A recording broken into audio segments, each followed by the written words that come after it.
Kembali kita bersama-sama di hadirat Tuhan. Dan saya mengajak untuk kita semuanya, saudara dari rumah masing-masing atau dari dalam mobil Anda, dan kita akan bersama-sama mendengarkan firman dari Tuhan. Di mana saja saat ini kita berada di luar rumah Tuhan, Tuhan mengerti keadaan kita. Ya, Dia sangat understanding dengan kita semuanya. Kitalah yang seringkali tidak mau mengerti akan Dia. Dalam keadaan begini, Dia mengerti keadaan kita. Dan Dia tidak tetap bertahan di dalam tahta kerajaannya di sorga. Dan Dia mencabut hadiratnya dari dunia. Tidak.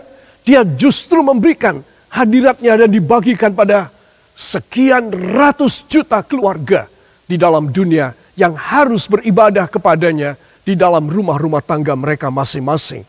Para kekasih, itu sebab pada sore hari ini saya ingin mengajak semua saudara tertuju kepada Tuhan. Karena lebih besar kasih sayang dan kemurahan daripada segala pencobaan, dari semua kesusahan yang kita alami dalam hidup ini. Yang percaya katakan amin. Itu sebab para kekasih, memulai firman ini saya ajak Anda untuk bangkit berdiri bersama-sama. Dan mari kita akan mengangkat tangan kanan kita dan kita akan masuk dalam doa. Ya Bapa yang baik, ulurkan tangan kasih-Mu di atas kehidupan kami masing-masing. Di rumah dan di tempat di mana kami berada pada saat ini. Nyatakan kuasa dan kemurahan Engkau. Ampunilah segala dosa dan salah kami. Dan biarlah kuasa-Mu menyertai kami di dalam ibadah kami di rumah kami.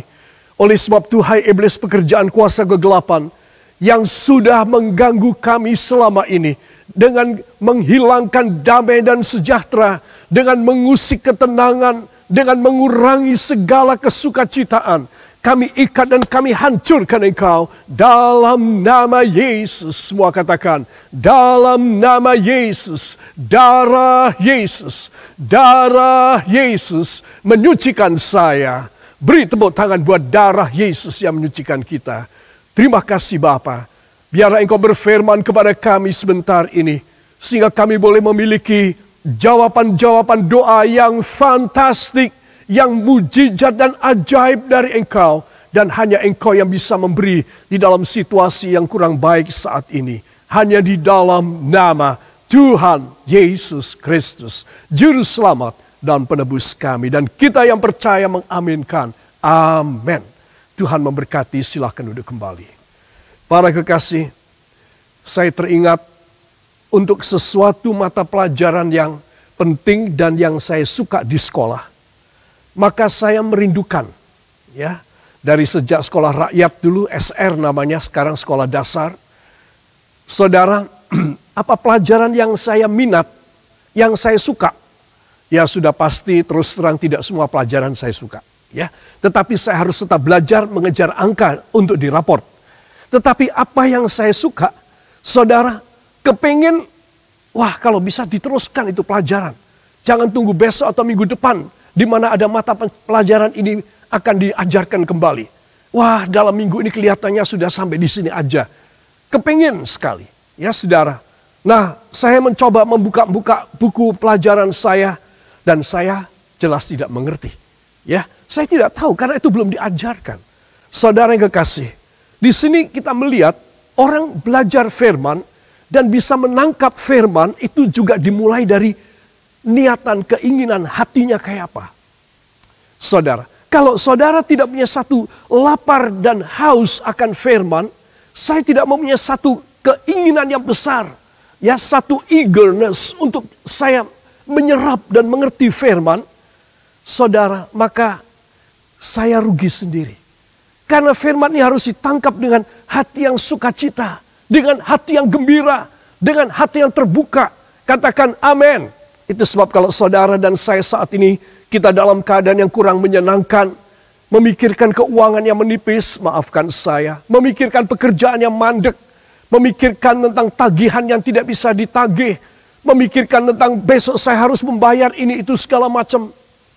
Saudara kehilangan sukacita. Saudara kehilangan gairah. Itu sebab kita harus menumbuhkan dalam hidup kita, ya saudara, sesuatu keinginan yang besar. Lapar dan haus. Alkitab memberitahu kepada kita supaya jiwa kita ini lapar. haus akan kebenaran, mencari dia, saudara, mendekatkan diri kepadanya. Istimewa pada saat-saat yang sedemikian ini.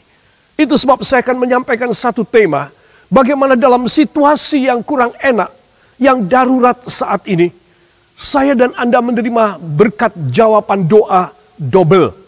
Ya, wah menarik sekali ya, tapi saya tidak membohongi saudara. Saya tidak sedang menipu saudara, tidak. Tapi ini adalah firman Tuhan.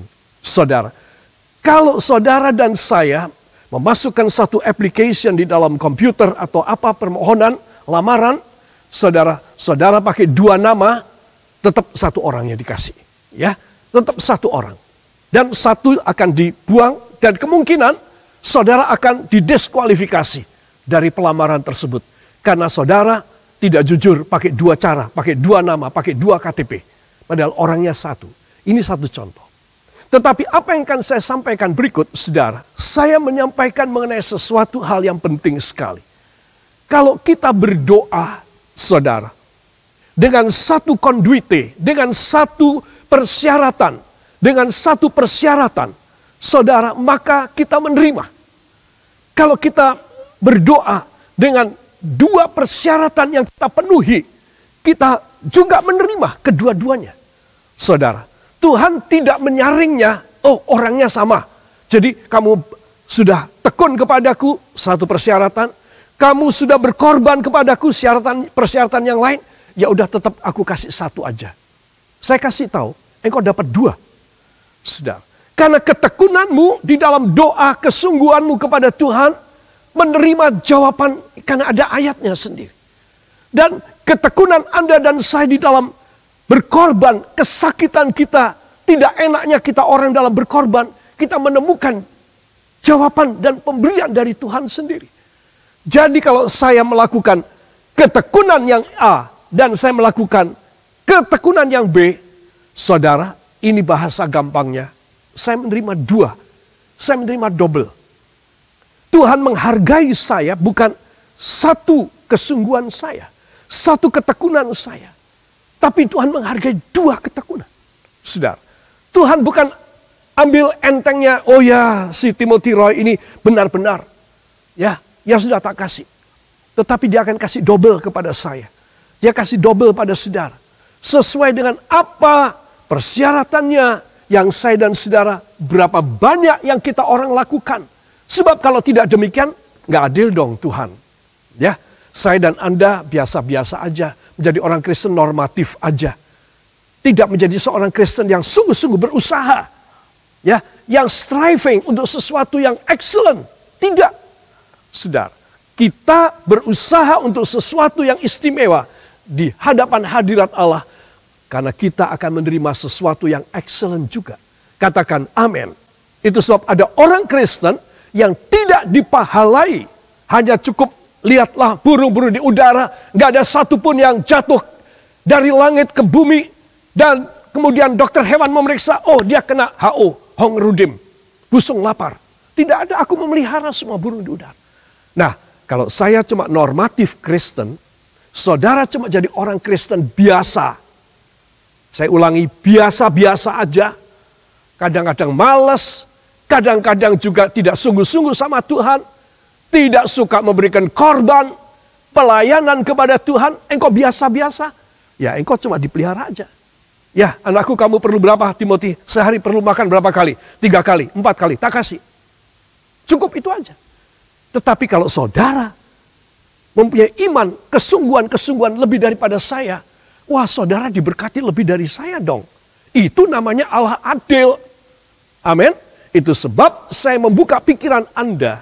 Ini bukan zamannya lagi engkau malas. Ini bukan zamannya lagi engkau normatif. Engkau harus superlatif. Engkau harus sungguh-sungguh kepada Tuhan. Saya harus menambahkan lebih banyak lagi kepada Allah dalam hidup saya. Saudara, itu sebab saya ingin mengajak semua saudara memperhatikan bahwa ada jalan jawaban double di dalam doa-doa kita. Entah 2 kali lipat, ya paling tidak itu 2 kali lipat. Bisa 10 kali lipat. Sesuai dengan apa yang saya dan Anda usahakan di hadapan Tuhan. Mentaati segala perintahnya. semakin banyak perintah kita lakukan, sudah jelas beda dengan satu biji perintah yang saya kerjakan. Jelas beda. Karena Dia adalah Allah yang adil. Katakan luar biasa. Ya, ini sekedar untuk memberikan minat saudara. Wah, aku harus sungguh-sungguh kalau begitu. Aku harus utamakan kalau begitu. Benar. Ya, para kekasih, kesempatan terima jawaban double. Nah, ini Anda dan saya harus miliki dalam hidup kita. Itu sebab para kekasih, ada dua karakter. Ada double characters. Ada double characters dari orang yang berdoa. Supaya jawabannya double. Ya, saudara. Nah, apakah dia? Yang pertama, saudara mungkin membaca ini, aku sudah ngerti. Memang firman Tuhan itu mudah dimengerti. Siapa bilang firman sulit? Tidak. Ya, pengalaman saya pribadi mudah dimengerti. Ya, kadang-kadang ada yang sulit, harus doa supaya dibikin mudah. Nah, satu, dari hati yang bersih. Katakan, doa dari hati yang bersih. Satu, dua. Doa dari hati yang bersih. Ya, ini yang pertama. Yang kedua juga mudah. Dan kita sudah tahu. Katakan, doa dari orang yang patuh firman. Doa dari orang yang patuh firman. Ya. Nah, dua ini kan kita sudah tahu, mungkin dari ketika kita masih muda atau sekolah minggu kita sudah tahu ini. Ya, cuma sekarang implementasinya, pelaksanaannya di dalam hidup saya. Apakah saya sesuai dengan double track ini untuk saya bisa mendapatkan sesuatu yang hebat? Ya. Nah, Tuhan ingin memberikan jawaban kepada saya dan kepada Anda dengan cara yang istimewa juga. Ya, saya teringat bagaimana pemerintah membangun double track, yaitu rel ganda dari Jakarta ke Surabaya. Biasanya cuma satu aja. Sekarang enggak. Pada dua rel. Kadang-kadang papasan dari Jakarta ke Surabaya, dari Surabaya ke Jakarta, papasan di tengah-tengahnya. Saudara, double track namanya. Saudara, kalau dua-dua berangkat, ya, dua kapasitas penumpang bisa dibawa. Nah, itu semacam inilah. Doa saudara dan doa saya tidak sama, single track and double track. It's quite different. Different. Itu sebab Anda dan saya harus tahu bahwa Tuhan ingin memberkati saya dan saudara sesuai. Katakan sesuai dengan yang saya persembahkan dalam hidup ini kepada Bapa di sorga. Yang mau demikian, beri kemuliaan bagi Dia. Haleluya. Yang pertama, 1 Yohanes pasal yang ketiga, ayat 21 dan 22. Mari kita akan baca bersama. 1 Yohanes 3, ayat 21 dan ayat yang ke-22. Mari, dengan suara yang nyaring. 1, 2. Saudara-saudaraku yang kekasih, jikalau hati kita tidak menuduh kita, maka kita mempunyai keberanian percaya untuk mendekati Allah. Dan apa saja yang kita minta, kita memperolehnya daripadanya. Karena kita menuruti segala perintahnya dan berbuat apa yang berkenan kepadanya. Katakan amin. Katakan saya harus demikian. Para kekasih, dari dua ayat ini, ayat 21, ya saudara, ini memang saya akuin ini lebih berat. Ada usaha saya. Harus ada usaha saudara. Ayat 22 hasilnya. Ya, ayo kita harus belajar tentang apa usahanya. Sehingga kita bisa mendapatkan sesuatu jawaban yang fantastik dalam hidup kita. Tidak ada kata terlambat. Tidak ada kata ketinggalan di hadapan Tuhan. Selama kita masih hidup. Itu sebab Anda hidup satu kali. Saya hidup satu kali. Harus dipakai yang baik. Tidak ada kesempatan kalau saya dan saudara sudah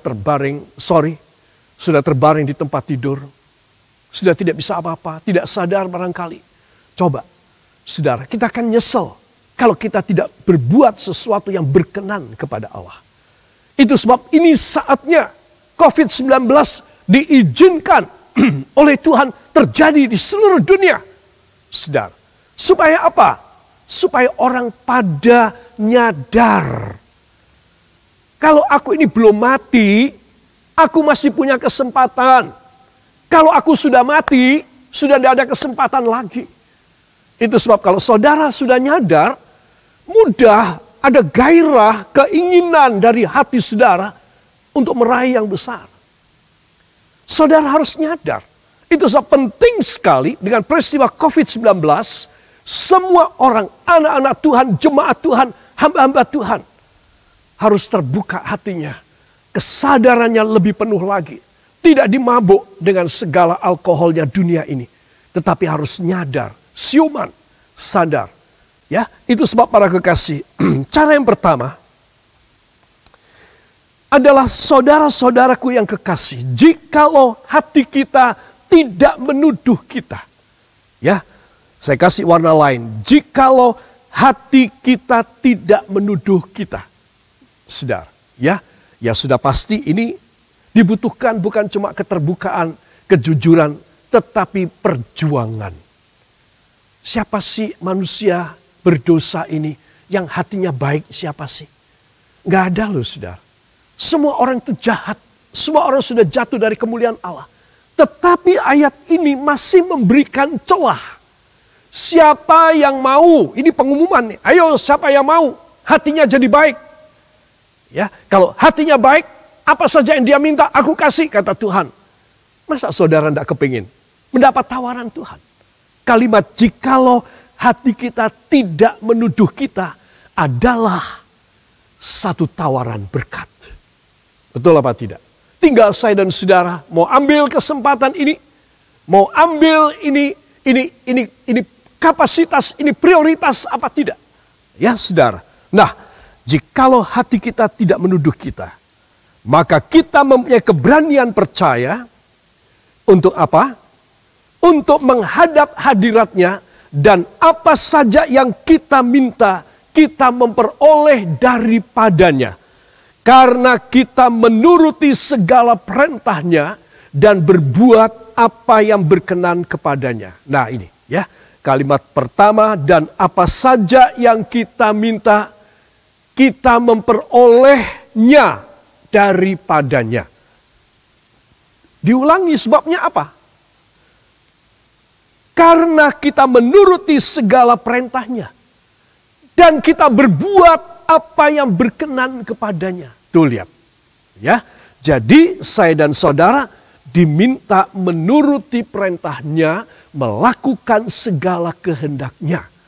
Kemungkinan ketika semua masih bebas ya, kita mau jalan-jalan, kita mau ya makan di pinggir jalan, tapi jangan makan di tengah jalan ya. Kita mau apa saja yang kita lakukan kemarin. Karena ada dosa, tabrak aja sudah. Ya saudara, mumpung ada kesempatan, kata orang. Para kekasih, ingat. Apakah kita menuruti segala perintahnya dan melakukan segala kehendaknya apa tidak? Itu sebab kita harus berdoa. Tetapi Tuhan itu mau jawab doa saya, doa saudara tentang COVID-19 ini. Kalau kita belum nyadar apa maksudnya Tuhan, ya dibiarin aja. Biarin aja. Tidak ada mujizat terjadi. Jadi secara natural, secara alamiahnya kayak apa? Ya, bahwa itu virus harusnya musnah. Kenapa? Pada parameter paradigma yang seperti apa? Penanganan yang semacam apa? Ya sudah, terserah pada setiap negara deh. Ya. Tangan Tuhan tidak bekerja di dunia ini. Tapi coba kalau di dunia ini ada sedikit orang saja yang nyadar, sedikit orang saja yang mau melakukan kehendak Tuhan. Wow, dia di mata Tuhan menjadi sedikit orang yang benar. Dan doa orang yang benar dengan sungguh-sungguh hati didoakan. Teruskan, besar kuasanya, beri kemuliaan bagi dia. Nah, Tuhan akan turun tangan. Ya, dihabisin semua, disebul semua sama Tuhan. Entek semuanya. Semua virus habis. Saudara. Tapi kalau tidak ada sedikit orang, kita mengharapkan banyak orang di dunia itu sulit, saudara.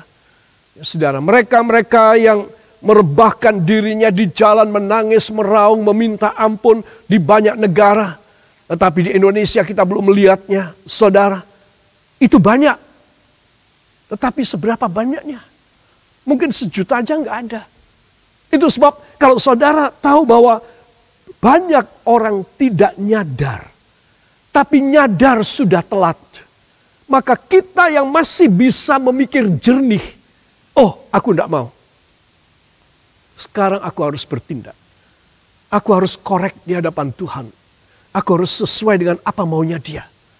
Kalau aku bisa melakukan kehendak Dia, maka apa saja yang aku minta, apa saja yang kita minta, ya, kita memperolehnya daripadanya. Itu sebab saudara, ini namanya double track. Kita akan menerima double portion. Itu sebab Anda dan saya harus bersyukur.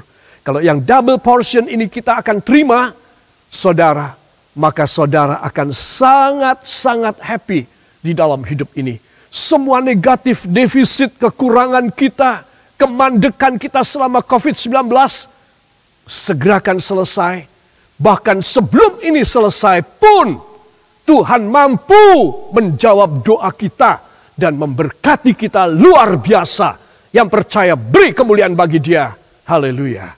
Para kekasih, itu sebab dibutuhkan kesadaran. Semakin banyak yang nyadar, semakin cepat musibah ini selesai.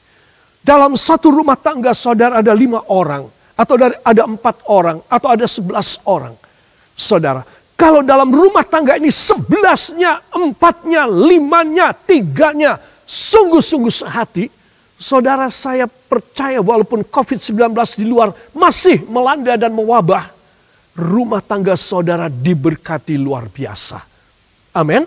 Itu sebab Anda dan saya harus tahu. Sekarang itu Tuhan tidak melihat satu condition yang secara general Tuhan gebiah uyah saja. Tidak. Tetapi Tuhan melihat per pribadi, per rumah tangga kita. Apakah ada kesungguhan hati datang kepada Tuhan. Kesungguhan hati untuk menyembah Dia. Untuk menjatuhkan hati Allah, belas kasihannya kepada kita orang. Usaha. Saudara, kalau tidak kita tidak bisa. Itu sebab kita harus ada kerjasama. Ya, saudara tinggal di rumah, gembala saudara tidak menganggur, tetapi bekerja juga, berusaha juga. Saudara, seperti satu contoh saya berkhotbah sekarang ini, saudara cuma melihat saya 1 orang. Di depan saya, di sekitar saya ada 2 kameramen. Saudara, ada 4 orang operator komputer, ada 1 juru lampu, ada 1 sound system operator. Saudara, bukan 1 Timothy Roy, tidak. Berapa itu? 7-8 orang yang kerja di sekitar saya. Saudara, untuk bisa menghasilkan ini, kita mengusahakan ini, menyiarkan kepada saudara dengan kualitas yang mirip dengan membuat film. Saudara, jadi ini kerjasama. Kalau tidak ada kerjasama bagaimana? Saya bisa bicara sendiri. Saya pakai handphone. Ya, setengah selfie juga saya. Ya, saudara. Bagaimana saya bisa mengerjakan? Tidak bisa kan? Tapi dalam rumah tangga saudara, kalau saudara bisa sepakat sehati, mujizat mudah terjadi dalam keluarga saudara. Udah jangan tunggu yang luar dulu lah. Suruh reda dulu Tuhan, wabahnya dihilangin dulu. Nggak perlu, dalam dulu. Katakan luar kurang perlu. Katakan dalam rumah saya lebih perlu. Kalau kita sudah baik dalam kita, semua rumah tangga anak-anak Tuhan berkenan semua. Luar itu dibikin beres sama Tuhan. Ya, itu sebab Tuhan ingin supaya Anda dan saya mengerti. Di dalam Matius 5 ayat yang ke-8, ayat yang sangat terkenal, saudara. Di sini kita melihat bahwa hati yang tidak menuduh itu adalah sama dengan, identik dengan hati suci. Jadi mungkin kita mengatakan kita tidak bisa suci, tetapi ada cara untuk menjadi suci. Apa? Dengan tidak menuduh. Nah, sepele kan? Kata-kata yang kita seringkali lontarkan kepada orang, yang seringkali terbetik dalam pikiran kita, yang seringkali kita karang dan kita bentuk opini dalam pribadi kita, bahwa si atau si X orang salah, orang jelek, sedunia paling elek. Nah, ini menuduh. Saudara, semua orang seringkali menuduh orang lain. Maka semua orang gak bisa suci. Suci ini tidak hanya berkenaan dengan seksualitas, tapi suci ini juga berkenaan mengenai soal kebersihan hati kita. Ya saudara, itu sebab mengapa saya memetik Matius 5 ayat yang ke-8. Saudara, karena ada dua kata dalam bahasa Gerika Perjanjian Baru yang istimewa dalam satu ayat yang singkat ini. Yaitu kata pertama makarios, kata dua kataros. Ya, baiklah kita akan melihat dan kita akan membaca ayatnya. Ya, Matius pasal yang ke-5 ayat yang ke-8. Dalam bahasa Indonesia kita baca. 1, 2. Berbahagialah orang yang suci hatinya, karena mereka akan melihat Allah. Sekali lagi dengan suara lebih keras ya, di rumah saudara semua membaca. 1, 2. Berbahagialah orang yang suci hatinya, karena mereka akan melihat Allah. Amin. Para kekasih. Nah, ada dua kata yang saya sebut tadi, yaitu yang pertama makarios, berbahagialah. Dan kata kedua, yang Indonesianya saya kasih warna merah, suci hatinya. Itu namanya kataros dalam Alkitab Perjanjian Baru. Kataros. Makaros, kataros. Saudara, ini adalah equality-nya. Ini equal. Kalau saya dan saudara mau bahagia, maka kita harus suci hatinya. Kalau saya dan Anda sudah berjuang supaya suci hati kita, kita orang bahagia. Ini equal, saudara. Ada kesetaraan, kesewajaran. Ya wajarlah kalau orang suci hatinya itu bahagia. Orang yang berbahagia itu adalah orang yang suci hatinya. Tidak seperti orang-orang yang duniawi, penuh dengan hawa nafsu. Bahagia kalau apa? Kalau dia bisa free sex. Kalau dia bisa narkoba.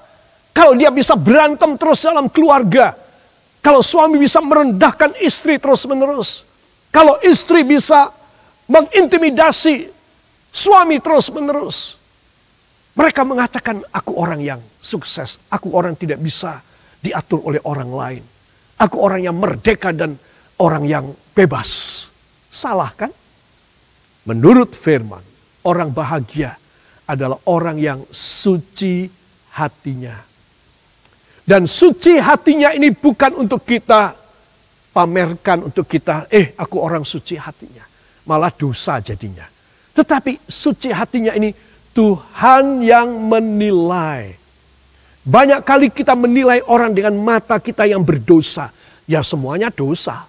Coba mata saudara suci, semuanya suci. Itu Alkitab yang bilang, bukan saya yang bilang. Jadi sekarang itu bagaimana kita, ya udah gak usah ngikutin apa kata orang. Ngapain kau ngikutin kata orang? Ngikutin kata-kata Tuhan. Katakan saya hanya harus menurut, saya hanya harus sesuai dengan sabda Tuhan. Yang mau beri tepuk tangan bagi dia. Haleluya.